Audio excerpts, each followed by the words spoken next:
शैलेश जी क्यों नहीं आए? शैलेश जी आए ना आए, पर कम से कम नेहा जी को तो आना चाहिए। हमें तुम्हारा मुंह देखना पड़ रहा है। अरे नेहा जी से क्या होगा, कोई आदमी बोलने वाला तो चाहिए। हाँ, मेरे पास एक आइडिया है। क्या? अपने में से ही एक एंकर बन जाएगा। आप लोग क्या बोलते हैं? पर एंकर के पास कोट भी होना चाहिए। मेरे पास कोट नहीं। तो मेरे पास कोट है ना। भाई साहब, इस कोट के ऊपर एक शक्ल भी अच्छी होनी चाहिए, खूबसूरत। यार मैं बताऊं, अब देखो मेरे पास कोट भी है, मेरी शक्ल भी अच्छी है और मेरी मूछें भी शैलेश लोढ़ा साहब जैसी है। मैं ठीक रहूंगा ना? अरे भाई, एंकर को अच्छी हिंदी और अच्छी अंग्रेजी भी आनी चाहिए। बैठ जाइए। मैं कर लूं आज एंकरिंग। आपने नेहा जी का वजन देखा है? एंकर को स्लिम होना चाहिए। मेरे पास एक आइडिया है। और एक आइडिया। हम लोग ऐसा करते हैं हाँ, कि एक आदमी जाता है और वो जाके दूसरे को बुला लेगा। एंकर की जरूरत ही नहीं है। ये अच्छा हाँ, है। ये अच्छा है। ये भाई अच्छा भाई है। भाई भाई, प्रॉब्लम है भाई इसमें। क्या प्रॉब्लम है? एक दूसरे को बुलाने के लिए हाँ, हमें एक दूसरे कवि की तारीफ करनी पड़ेगी। हाँ, वो तो ये बाहर तो से है। बात है। और सर, हम हैं कवि। हाँ, एक दूसरे से लड़ाई तो कर सकते हैं, पर एक दूसरे की बड़ाई नहीं कर सकते। ये बात तो है। तो ये फिर बात यार तो है। शैलेश भाई को बुलाओ ना। अबे तो ये प्रोग्राम शुरू होना अरे चाहिए। कहाँ है शैलेश भाई?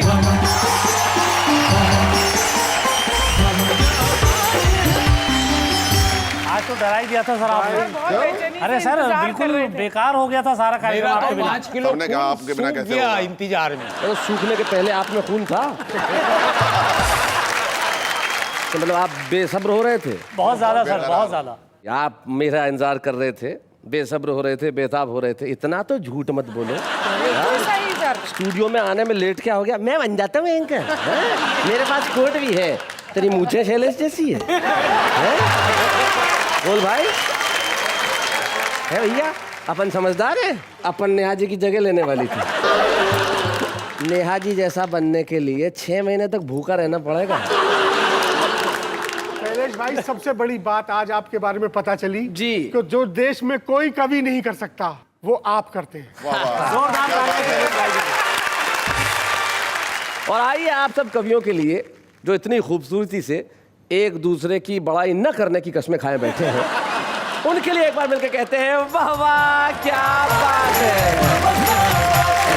लेकिन आज आपकी सारी मूर्खताएं, सारी बेवकूफियां मेरी भी सब माफ। वो क्यों? भाई 30 और 31 मार्च, उसके बाद एक बड़ा ही खूबसूरत दिन आ रहा है।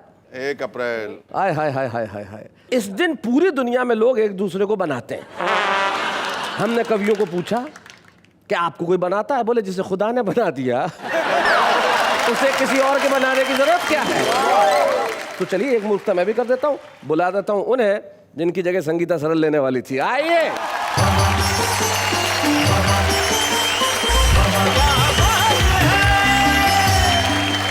नमस्कार नमस्कार नमस्कार, तहे दिल से स्वागत है आप सबका, आप सबके शो में जिसका नाम है वाह वाह क्या बात है। एक पते की बात मैं आपको कह के जाना चाहता हूँ।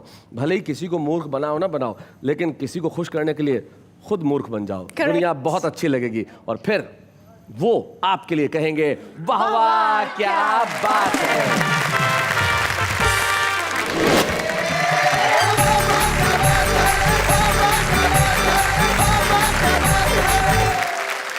वाह वाह क्या बात है कि पहचान जो है शैलेश जी से हो गई है और घर पे भी इनकी यही हालात है।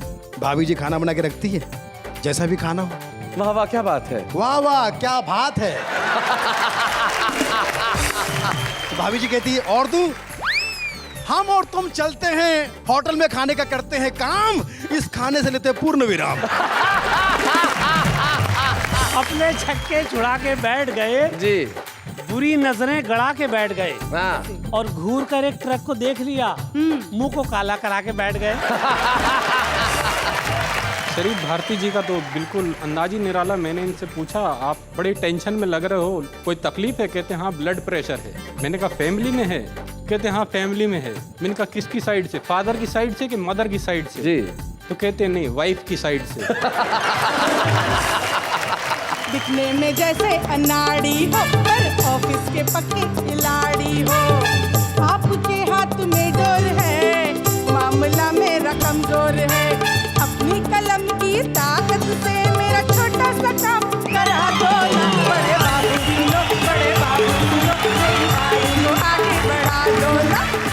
मंद मंद जब मुस्काती हो, मेरी बीबी लगती हो तुम। जोर जोर से जब हंसती हो, सब टीवी सी लगती हो।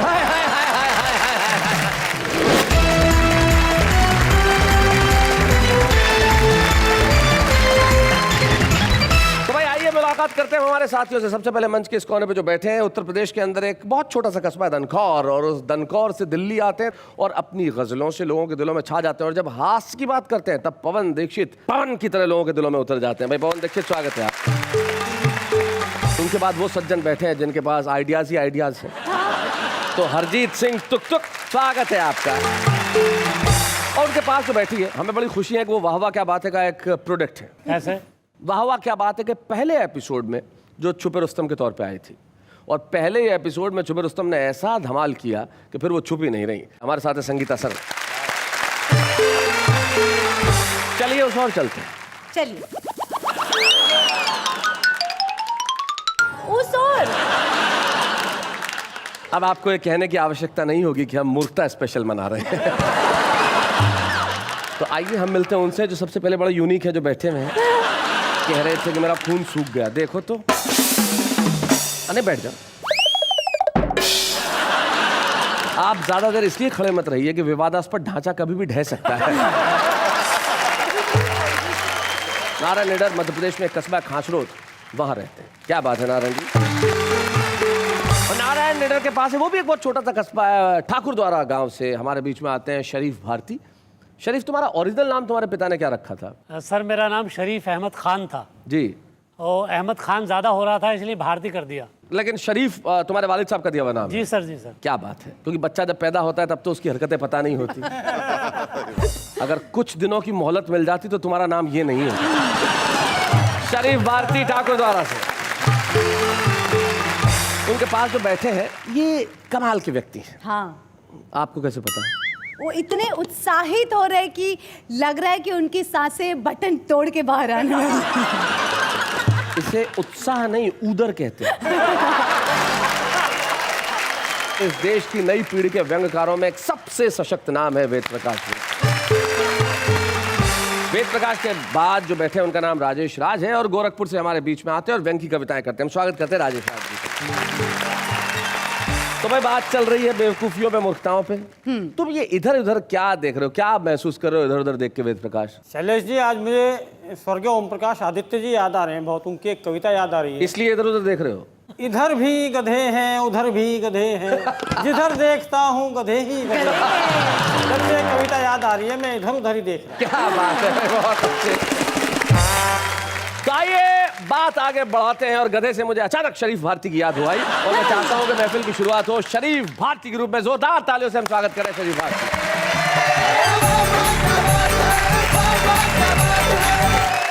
आपके सामने भारत का सबसे शरीफ आदमी खड़ा है। वाह जी। 1 अप्रैल को बड़ा संगीन किस्सा हो गया था मेरे साथ। जी। क्या? उससे मिलना था कल मुझको, सोची एक तरकीब निराली। आहा। उसके घर के पीछे जाकर मुर्गे की आवाज निकाली। एक हमारे कवि मित्र को कहने लगे कुत्ते की निकाल लेते। मैंने कहा ये तुम्हारी हिम्मत है? ये सब करके भी कुछ फायदा नहीं हुआ, क्योंकि इश्क में वो पड़ी सिकंदर के। हाँ। कभी डेविड कभी जितेंद्र के। अच्छा। और वो कौमी एकता की दीवानी थी। अच्छा। हाँ, तुक तुक ये पंक्तियां तुम ध्यान से सुनो। और वो कौमी एकता की दीवानी थी, साथ में भागी वो जोगिंदर के। लेकिन एक बात और है कि जोगिंदर के साथ भागने का भी कुछ फायदा नहीं हुआ। अच्छा। शेर सुनिए कि कैसे करती वो प्यार बंदर से। अच्छा। उसने कुंडी लगा ली अंदर से। और देखिए सर्दियों में क्या क्या होता है हमारे साथ शैलेश भाई कि नहीं क्यों नींद मुझको आ रही है, नहीं क्यों नींद मुझको आ रही है, नहीं क्यों नींद मुझको आ रही है, मेरी घिग्गी सी बनती जा रही है। हाँ। और बड़ी उलझन में हूँ, ठंडी हवा ये रजाई में किधर से आ रही है। लेकिन ये रजाई में जो ठंडी हवा आती है उसके अलावा मोहब्बत भी आती है। पता नहीं साहब किधर से आती होगी। अंजुम रहबर साहिबा जो है वो एक शेर कहती हैं कि जी जी, जमी है बर्फ सी तेरी जुदाई में, वाह, और मैं सारी रात सुलगती रही रजाई में। ये अल्लाह इनकी तबीयत ठीक करो ऊपर वाला। ऐसा हमारे यहाँ हो जाता तो सब मलेरिया कहते हैं उसे। कि अपने छक्के छुड़ा के बैठ गए, जी बुरी नजरें गड़ा के बैठ गए, हाँ और घूर कर एक ट्रक को देख लिया, मुंह को काला करा के बैठ गए। और नेहा जी, मैं अर्ज कर रहा हूं कि लोगों ने इतना मारा, जी लोगों ने इतना मारा, मुझे सांस तक ना आई। अच्छा, आंखों ने खता की थी, गालों ने सजा पाई।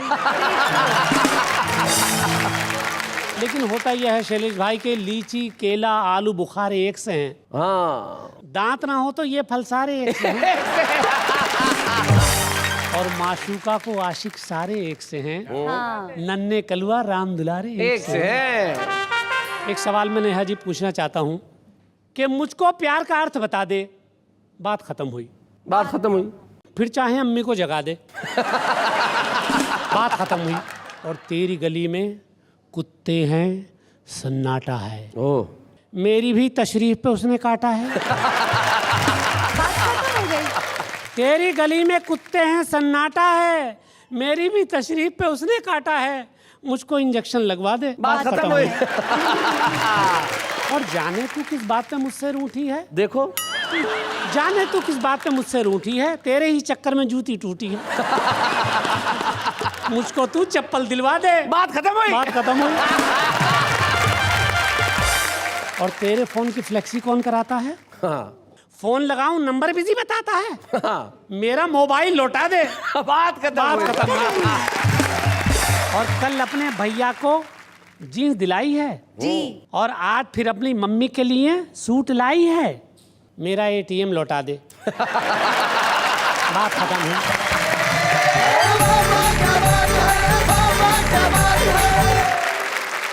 कितने शरीफ विचार है ना जी जी शरीफ जी, जी बहुत के। बहुत शराफत। उन्होंने तमाम तरह की शराफत यहाँ पैदा हुई। लेकिन देखो, गधा होना है में प्रूव भी करना पड़ता है।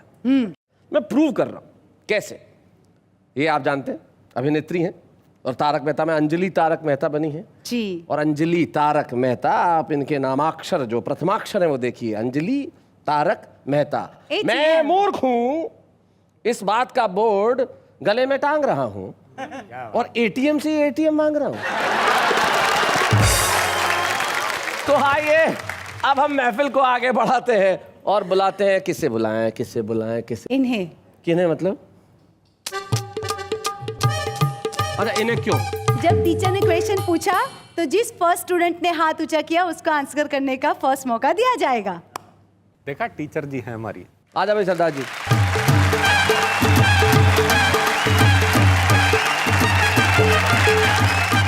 शैलेश जी, आज बड़ा गलत हो रहा है मेरे साथ। अच्छा, अभी यही ऑडियंस में ये जो बैठे हैं, ये आके मेरे को पूछते हैं, तुक तुक जी आपका नाम क्या है? अच्छा, मेरे को अंदर से वो बसंती वाली फीलिंग आई। अच्छा। इनसे महान वो साथ में इनके बैठे हैं, वो मेरे को पूछते हैं आप घुग्गी हो क्या? बड़ा अजीब अजीब सा ही हो रहा है। मेरा एक फ्रेंड था, वो पागल खाने वाला जी। वो एक कुत्ते की पूंछ को सरिये में डाल के बैठा हुआ था पाइप के अंदर। अच्छा, मैंने कहा ये क्या कर रहा है? कुत्ते की पूंछ को पाइप में डाल रहा, तेरे को मालूम नहीं है कुत्ते की पूंछ सीधी नहीं होती? बोले मैं कुत्ते की पूंछ नहीं सीधी कर रहा, मैं पाइप टेढ़ी कर रहा हूँ। अभी मैं वेद जी को लेके गया एक जोशी जी के पास। जोशी जी कहते हैं बेटा तू बहुत पढ़ेगा। कहते हैं पढ़ तो मैं बहुत टाइम से रहा हूँ, ये बताओ पास कब होऊंगा? इनफैक्ट शैलेश जी भी कम नहीं है। बिल्कुल, आपको तो मालूम ही है। मैं इनसे बोल रहा था, मैंने कहा आप खाना खाने से पहले प्रार्थना करते हो? बोले नहीं, मेरी पत्नी अच्छा खाना बनाती है। शरीफ भारती जी का तो बिल्कुल अंदाज ही निराला। मैंने इनसे पूछा आप बड़ी टेंशन में लग रहे हो, कोई तकलीफ है? कहते हैं हाँ ब्लड प्रेशर है। मैंने कहा फैमिली में है? कहते हैं हाँ फैमिली में है। मैंने कहा किसकी साइड से, फादर की साइड से कि मदर की साइड से? जी। तो कहते हैं नहीं, वाइफ की साइड से। ऐसे ही ये निडर जी हैं, इनके पैर में चोट लगी थी। हाँ। मैं इनको लेके अस्पताल गया, वहां पे एक आदमी के दोनों पैर में चोट लगी थी जी। तो उससे पूछते हैं तुम्हारी 2 बीवियां हैं क्या? इन्होंने कहा मेरी 2 पत्नी, असली मेरी टांग टूटी। मैं एक बार इनके घर गया, बड़े उदास बैठे थे कि बैठे थे उदास, तुक भाई हमने पूछ लिया चेहरे पे आज काहे बजे हुए 12 है, तो बात सुनकर हमसे बोले ऐसी कोई बात नहीं, यूं ही थोड़ा मूड आज खराब हमारा है। बीच में तुक भाई का छोटा मुन्ना बोल उठा कि अंकल पापा ने तो लिया झूठ का सहारा है, और क्यों है ये उदास इसका कारण बताऊं तुम्हें, मम्मी ने पापा को आज बेलन से मारा है। तो बिल्डिंग की पार्किंग में चुपके चाप 2 मिड साइज गाड़ियों का चल रहा था वार्तालाप। पहली बोली, कितना खराब हो गया है जमाना, डू यू रियलाइज, गाड़ियों में भी आ गया है 0 साइज। दूसरी बोली, you are right, this is the class, बस इस सस्ती छुटकी ने किया है सत्यानाश। एक तो इसकी टेल पॉलिश, लड़कियों की नेल पॉलिश होती है, गाड़ियों की टेल पॉलिश होती है। बहुत अच्छे। बोले एक तो इसकी टेल पॉलिश कितनी चीप है, ऊपर से इसका फ्रंट भी क्लीन स्वीप है। इतने में वहां एक ऑटो आया, उसे देख दोनों मैडम्स ने अपना मुंह बनाया। पहली बोली, देखने में लगता है पूंछ कटा लंगूर, लोफर आंखें फाड़ फाड़ के कैसे रहा है घूर। अच्छा। ऑटो बोला, ये लंगूर सारा दिन लोगों को यहाँ वहाँ पहुँचाता है, साथ साथ किसी के घर की रोटी भी चलाता है। क्या बात है। पर जैसे बढ़ रहे हैं पेट्रोल के दाम, जानती हैं कुछ दिन में क्या होगा अंजाम, आपका पार्किंग से निकलना बंद हो जाएगा। अगर हम भी नहीं घूरेंगे तो आपका ये स्टाइल किस काम है। क्या बात है, वाह। तो अभी मैं आपको एक तुक सुनाता हूँ। जी सुनाइए। एक बार हमें शादी करने का ख्याल आया, हमने तुरंत जाके पिताजी को बताया। अच्छा। पिताजी ने अगले दिन ही बिना दहेज की शादी के लिए अखबार में इश्तिहार छपवाया, महीने भर तक हमारे घर पे कोई नहीं आया। अच्छा। तो पिताजी ने अपनी समस्या एक प्रॉपर्टी डीलर को बताई। Property dealer? जब लोगों की प्रॉपर्टी नहीं बिकती है तो वो प्रॉपर्टी डीलर के पास जाते हैं। हमारे पिताजी भी गए, तो पिताजी ने अपनी समस्या एक प्रॉपर्टी डीलर को बताई। उसने तुरंत एक तरकीब सुझाई, बोला झुमरी तलैया में दूल्हों की सेल लगी है, वहाँ लड़कियों की बहुत लंबी लाइन लगी है, आप तुरंत वहाँ चले जाइए, जैसी चाहे वैसी वधू पाइए। अच्छा। पिताजी बोले, पर हमें दहेज नहीं लेना। वो बोला, कोई बात नहीं, लड़की तुम रख लेना, दहेज मुझे दे देना। अच्छा। पिताजी को उसके बोल समझ में आ गए। अगले दिन पिताजी हमें लेके झुमरे तलैया आ गए। हमने सेल को डिफरेंट काउंटरों में बटा पाया, 20% डिस्काउंट, 40% डिस्काउंट, 80% डिस्काउंट। पिताजी ने हमें 100% डिस्काउंट वाले काउंटर पे लाके बिठाया। अच्छा। थोड़ी देर में वहाँ एक 40 वर्षीय बाला आई। 40 वर्ष की भी होती है। जी जी जी। नहीं, आपकी तरफ तो क्यों देख सकता है, आप तो 50 की हैं। थोड़ी देर में वहाँ एक 40 वर्षीय बाला आई, पिताजी को देख के हौले से मुस्कुराई, फिर प्रॉपर्टी डीलर से बोली, इनकी एज कितनी है जो आपके बराबर में खड़े हैं। अच्छा। प्रॉपर्टी डीलर, भाई प्रॉपर्टी डीलर बोला, माशाअल्लाह जवान हैं, दिखते बड़े हैं। वो बोली, तो फिर इनसे मेरी बात चलाइए, जरा इनका रेट मुझे बतलाइए। प्रॉपर्टी डीलर ने पिताजी से बात चलाई, पिताजी ने उसे कर्री करके डांट पिलाई। उसके बाद पिताजी हमें वहाँ से लेके भागे। एक किस्सा देखा हमने थोड़ा आगे, लड़के के पिता लड़की के पिता का इंटरव्यू ले रहे थे, लड़की के पिता पसीने पसीने हो रहे थे। फिर जब सौदेबाजी की बात आई, लड़के के पिता ने रेट लिस्ट दिखलाई। लड़की के पिता बोले, आप रेट बहुत ज्यादा लगा रहे हैं। वो बोले, क्या कहते हो, अभी तो 20% डिस्काउंट पे बता रहे हैं, तुम कहते हो रेट ज्यादा लगा दिया है, अरे 20% तो सेल टैक्स लगा दिया है। अब लड़की वालों की आदत होती किसी तरीके से ना नुकुर करके रेट कम करा ले। बोले, पर आपका लड़का तो बहुत सीधा साधा है। वो बोले, देखिए जी, हमारी मशीन ने एक ही पीस बनाया है, इसलिए ओवरऑल कॉस्ट कुछ ज्यादा है। ये देख के पिताजी को चेता आया, उन्होंने हमें नो डिस्काउंट वाले काउंटर पे लाके बिठाया। थोड़ी देर में हमारे भाग जागे, एक सज्जन आए भागे भागे, उन्होंने हमारे चारों ओर एक चक्कर लगाया, फिर पिताजी की ओर फेस घुमाया, बोले, कितना चलेगा। पिताजी बोले, ये तो आपकी बेटी पे डिपेंड करेगा, किफायत से चलाएगी तो सालों साल चलेगा। वो बोले, आपके लड़के में ऐसी क्या खासियत है जो इतना ज़्यादा रेट बता रहे हैं, ऊपर से नो डिस्काउंट का बोर्ड लगा रहे हैं। पिताजी बोले, मेरा लड़का ईमान रखता है जो आजकल करोड़ों में बिकता है। क्या बात। वो बोले, पर आपका ईमानदार बेटा घर की रोटी कैसे चलाएगा, खुद भूखा मरेगा तो मेरी बेटी को क्या खिलाएगा। क्या कहना है, क्या कहना है। आप इसे यहाँ से ले जाइए, पहले इसे किस्तों में ईमान बेचना सिखाइए। जिस दिन इसे किस्तों में ईमान बेचना आ जाएगा, उस दिन इसे इससे भी ज्यादा रेट पे कोई भी ले जाएगा। पिताजी को उसके बोल समझ में आ गए। अगले दिन पिताजी हमें लेके घर पे आ गए। तब से हमारे पिताजी निरंतर प्रयास कर रहे हैं, हमें सिखाने हेतु अपना ईमान बेचने का प्रयास कर रहे हैं। क्या बात है, बहुत पर हमें नहीं लगता कि वो दिन कभी आएगा, इसलिए तुक तुक कुंवारा पैदा हुआ है, कुंवारा ही मर जाएगा। वाह वाह वाह वाह।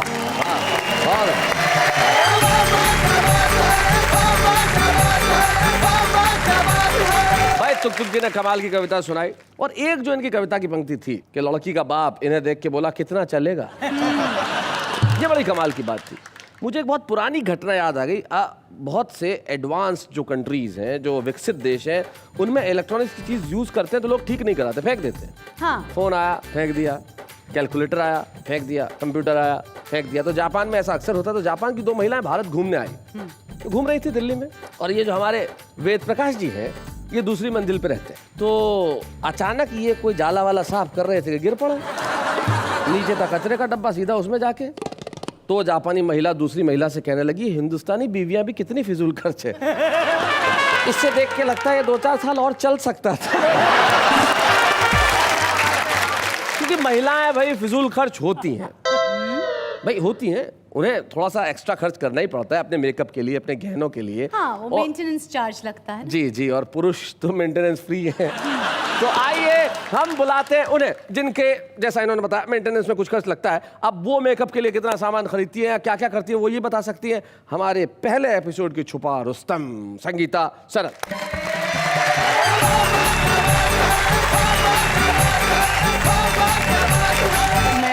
आपको आज एक ऐसे किरदार के बारे में बताती हूँ। जब हम दफ्तर में जाते हैं जी, तो बड़ा बाबू एक बहुत बड़ी हस्ती होता है। बड़े बाबू, सीनियर क्लर्क, बड़े से लेके छोटे सब उनसे डरते भी हैं, और उनके बिना कोई काम नहीं हो सकता। यानी आज आप जो गीत सुनाने जा रही हो बड़े बाबू पे सुनाया जा रही जी, मैं है। बड़े आपने क्या भारतीय अधिकारियों पे कोई पीएचडी कर रखी है? पहली बार आई तब थानेदार का गीत सुनाया, दूसरी बार आई तब पटवारी का सुनाया, अब बड़े बाबू चपरासी पे कब पहुंच रही हैं? जी, जब ये शरीफ जी छेड़छाड़ में पीएचडी कर सकते हैं, तो आप अधिकारियों पे तो कर ही सकते तो मैं हैं। अधिकारियों पे क्या तो बात कर है। सकती जी, बड़ा बाबू। हूँ। मैं बड़े बाबू से कैसे फरियाद करती हूँ, जी। सब कैसे फरियाद करते हैं, गीत का आनंद।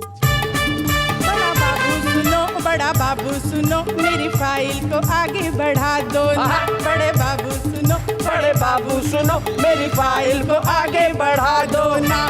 सील ठप्पा लगवा दो ना, जरा दस्तखत करवा दो ना। बड़े बाबू सुनो, बड़े बाबू सुनो, मेरी फाइल को आगे बढ़ा दो ना। कितने दिनों से मैं आती हूँ, रोज रोज चक्कर लगाती हूँ। आप तो दाता भारी हो, हम तो जैसे भिखारी हो। आप तो दाता भारी हो, हम तो जैसे भिखारी हो। नजरें उठा के देखो जरा, मेरा बेड़ा पार करा दो ना। बड़े बाबू सुनो, बड़े बाबू सुनो, मेरी फाइल को आगे बढ़ा दो ना। लोग तुमको बदनाम करते, चाय पानी पी करके काम करते। देखो, मैं भी तुम्हें कुछ नोट दूंगी, और चाहो तो एक शाही कोट दूंगी। अपनी कलम की ताकत से मेरा बेड़ा पार करा दो ना। बड़े बाबू सुनो, बड़े बाबू सुनो, मेरी फाइल को आगे बढ़ा दो ना। दिखने में जैसे अनाड़ी हो, ऑफिस के पक्के खिलाड़ी हो। आपके हाथ में डोर है, मामला मेरा कमजोर है, मामला मेरा कमजोर है। अपनी कलम की ताकत से मेरा छोटा सा काम करा दो ना। बड़े बाबू सुनो, बड़े बाबू सुनो, मेरी फाइल को आगे बढ़ा दो ना। क्या बात है, वाह वाह वाह, बहुत अच्छे संगीता जी। मैं चाहती हूँ कि अपने दिल का गीत आपको सुनाऊं। जी। दिल की बातें दिल से कह के, मन बहलाए के, और नाच रहा है मनवा कैसा ठुमका लगाए के। नाच रहा है मनवा कैसा ठुमका लगाए के।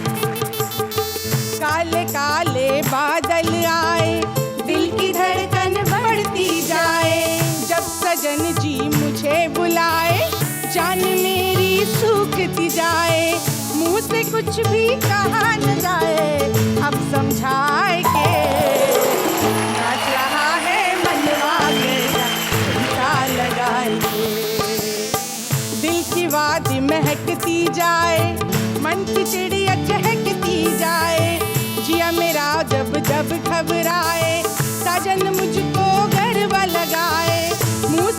भी कहा न जाए अब शर्माए के, नाच रहा है मनवा कैसा ठुमका लगाए के, नाच रहा है मनवा कैसा ठुमका लगाए। संस्कृत का एक श्लोक है जिसका अर्थ ये होता है कि जिस वाक्य में भी रस निकल आए वो कविता है। क्या बात है। अब हमारे साथ एक जो हमारे साथी कलाकार हैं वो कविताएं नहीं लिखते, लेकिन शब्दों से जो खेलते हैं वो किसी कवि से भी कम नहीं है। एक ऐसे कलाकार हमारे साथ हैं जो अभी इस मंच पे आने वाले हैं और आपको कुछ ऐसा सुनाने वाले हैं कि आप उनके लिए कहेंगे कि भाई इन्होंने कमाल कर दिया। तो जरा उनके लिए एक बार तालियां बजा दीजिए। नाम है उनका सुनील पाल।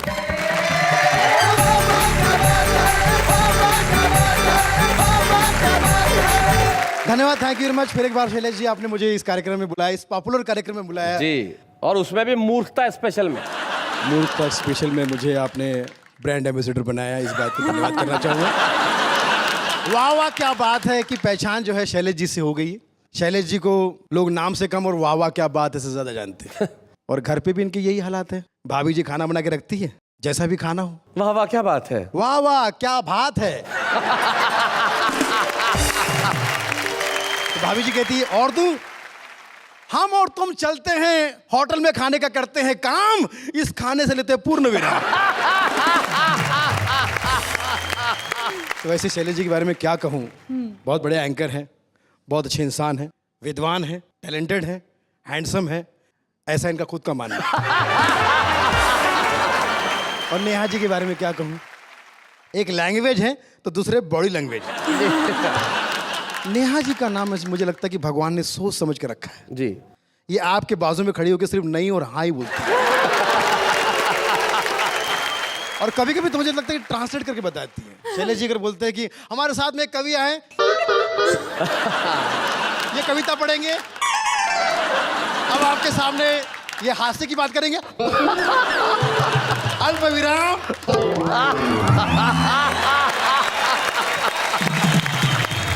बचपन से एंकरिंग का शौक है। जब ये पैदा हुई थी तो माँ बाप ने पहले दिन से पूछा, बेटा मेरे घर में आई, बहुत खुशी हो रही है, कौन सी रिंग चाहिए, सोने की रिंग या चांदी की रिंग? एंकरिंग।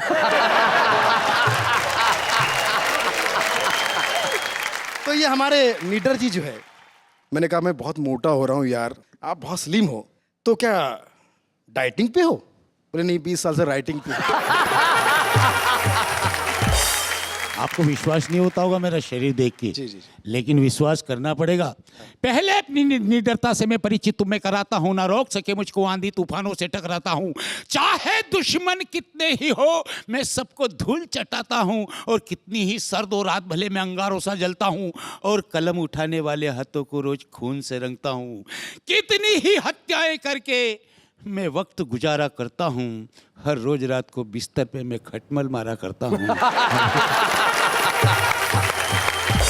तो राइटिंग की वजह से ये, और ये हमारे भारती जी, शरीफ भारती, शरीफ आदमी यार, ये कभी कभी अपने आवाज से फीमेल की आवाज में भी गाना गाते जी जी, अक्सर। दिल है कि मान, और मुझसे कहने कि मैं 2 आवाज में गाता हूँ। मैंने कहा इसमें कौन सी बड़ी बात है, दोगले। एक गले से 2 आवाज निकालते हो तो 2 गले। 2 गला। संगीता सरल जी, जिस दिन उपवास रखती है उस दिन डबल खाती है। सुबह से फोन करती है होटल या रेस्टोरेंट में, चाइनीज देना, बर्गर देना, पिज्जा देना। बोले बहन जी आपका तो फास्ट है। हाँ तो ये सब फास्ट फूड ही तो है। और ये हमारे टुक टुक साहब जी, ये कवि बनने से पहले ट्रक चलाते थे, मगर ट्रक में कोई सामान नहीं, खाली ट्रक। दिल्ली से अमृतसर, अमृतसर से दिल्ली। लोगों ने पूछा ऐसा क्यों? बोले मम्मी पापा ने कहा कि काम के वक्त कोई लोड मत लेना। कुछ शायर ऐसे होते हैं, कुछ कवि ऐसे होते हैं, डरा देते हैं सुनाने से पहले। जी। हर शख्स अपने गम में खोया है। शैलेश सुन ले, हर शख्स अपने गम में खोया है। हर शख्स अपने गम में खोया है, जिसे गम नहीं वो कब्र में सोया है। कुछ शेर, पुराने शेर भी ऐसे हैं जो जिनको मैंने सुने और मैंने अपने हिसाब से, शरीफ भारती जानते हैं, ये इश्क नहीं आसान, बस इतना समझ लीजिए शादी भी करनी पड़ सकती है। और आज के हालात में कहूंगा कि जो गुर्बत में वड़ा पाव खाते हैं। गुर्बत मतलब गरीबी। जो गुर्बत में वड़ा पाव खाते हैं, सक्सेस मिलने पे बड़ा भाव खाते हैं। हाय हाय हाय हाय, क्या बात है। सब टीवी पे बहुत सारे प्रोग्राम हिट हैं। हमारे दर्शकों में एक टकला भाई साहब मुझे दिखाई दे रहा है। मैंने टकले से पूछा, भाई साहब आपका सब टीवी का फेवरेट कौन सा प्रोग्राम है? बोले बालवीर। मैंने कहा भाई मेरे, आपको लापता गंज पसंद होना चाहिए। गंज? आपका नाम क्या है? बोले नाम तो वैसे केशव है, लोग प्यार से हैरी कहते हैं। हैरी? कई नाम ऐसे होते हैं जिससे हमें बड़ा मजा आता है। एक बहुत परेशान दोस्त था मेरा, बहुत ही परेशान। मैंने कहा भाई माँ कैसी है? बीमार है। बाप पागल हो गया है। भाई जेल में है। नौकरी छूट गई। बच्चे हुए नहीं। वाइफ चली गई। नाम क्या है? लकी।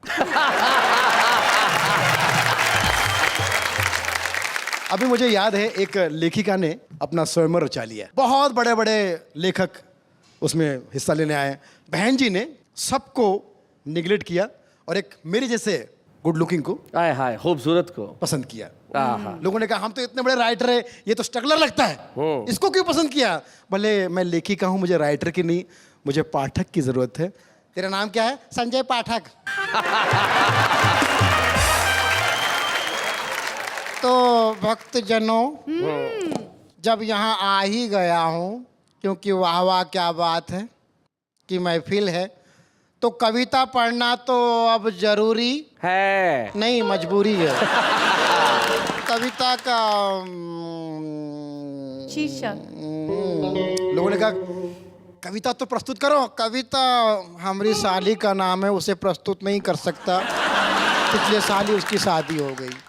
लोगों ने कहा अब यहाँ आए तो नगमा तो छेड़ो। नहीं छेड़ सकता। 2 साल पहले छेड़ा था, 1 साल अस्पताल में भर्ती था। बोले रचना सुनाओ। रचना मुझको सुनाती है, मेरे वाइफ का नाम है रचना। बोले यार या तो छंद करो या तो बंद करो। ये ठीक है, बंद करता हूँ। धन्यवाद, thank you very much. Sunil, आप हास्य के क्षेत्र में इतने सालों से काम कर रहे हैं और लोगों को हंसाने का काम किसी पुण्य कार्य से कम नहीं होता, और आप ये पुण्य कार्य बहुत समय से कर रहे हैं। इसलिए वाह वाह क्या बात है कि मंच पे हम आपको एक स्मृति चिन्ह प्रदान करना चाहते हैं जो आपकी स्मृति में सदैव बना रहे। बच्चे हैं या बूढ़े हैं, नर है या नारी है, हंसी देने वालों के सब ही आभारी है। कविता सुनाने वाले अब सबके साथ है। क्या बात है, बाबा क्या बात है। स्वागत है आपका वाह वाह क्या बात है में। आज हम मूर्खता और बेवकूफी का उत्सव मना रहे हैं। बात करते हैं उनकी जो आम आदमी और अपनी बेवकूफी और मूर्खताओं को एंजॉय करते हैं और अपनी कविताएं भी सुनाते हैं। कैसे? ऐसे। प्यार करने से डरता कौन है, प्यार हो जाता है करता कौन है। प्यार में जान तो हम भी कुर्बान कर दें, लेकिन पता तो चले कि हम पर मरता कौन है। मैं चंद्रमुखी तू सूर्यमुखी, तू मुझसे दुखी मैं तुझसे दुखी। एक काम कर, छत पे जा छलांग लगा, फिर तू भी सुखी और मैं भी सुखी। धोखा मिला जब प्यार में, जिंदगी में उदासी छा गई। जब सोचा छोड़ दो इस राह को, कमबख्त मोहल्ले में दूसरी आ गई।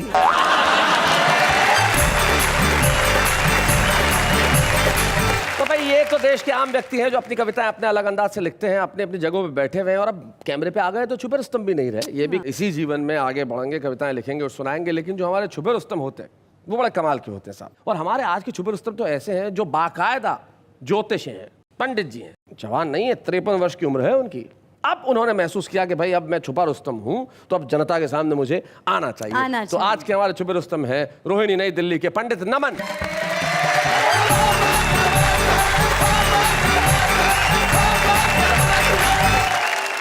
एक बार मेरी घरवाली ने कहा आप सब पर प्यारी प्यारी कविताएं बनाते हो और मेरा मजाक उड़ाते हो। अच्छा, मेरे पर भी कोई प्यारी सी कविता बनाओ। मैं शुरू कर रहा हूँ कविता। जी जी जी। गुड़धानी सी लगती हो तुम, पंडित जी के अंदाज में, वाह। बड़ी सयानी लगती हो तुम, मैं घर का छोटा सा नौकर, महारानी सी लगती हो तुम।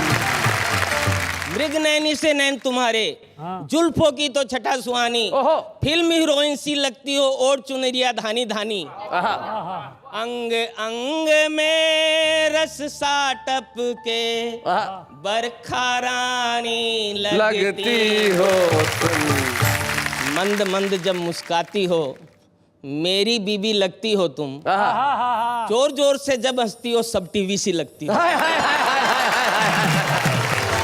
अट्टहास जब तुम करती हो मर्जानी सी लगती हो तुम, हरदम मुझ पर तनी हुई सी तुम मेरी पत्नी लगती हो, मैं निस्दिन तपता रहता हूँ धूप गुनगुनी सी लगती हो, 100 डिग्री का तेरा पारा पारो रानी लगती हो तुम, उम्र नहीं कुछ ज्यादा दिखती मुझको तो बम बम लगती हो, जब गुस्से में तुम होती हो बिल्कुल एटम बम लगती हो,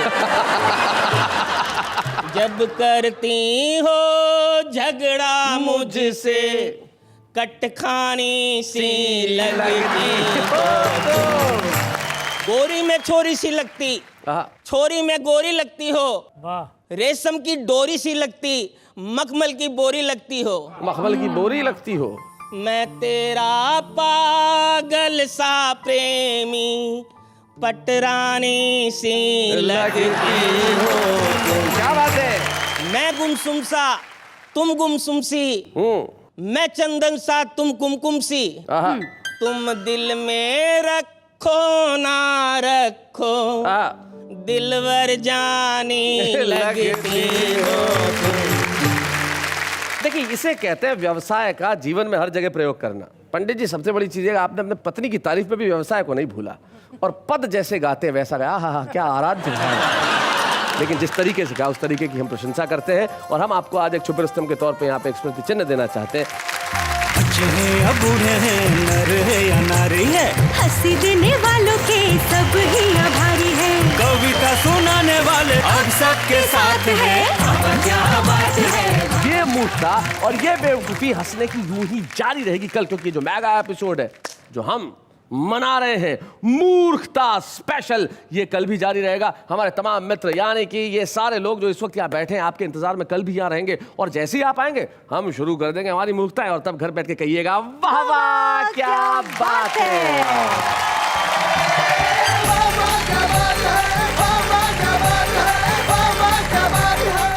ऐसे और भी मजेदार वीडियो के लिए हमारे चैनल को लाइक, शेयर और सब्सक्राइब करें।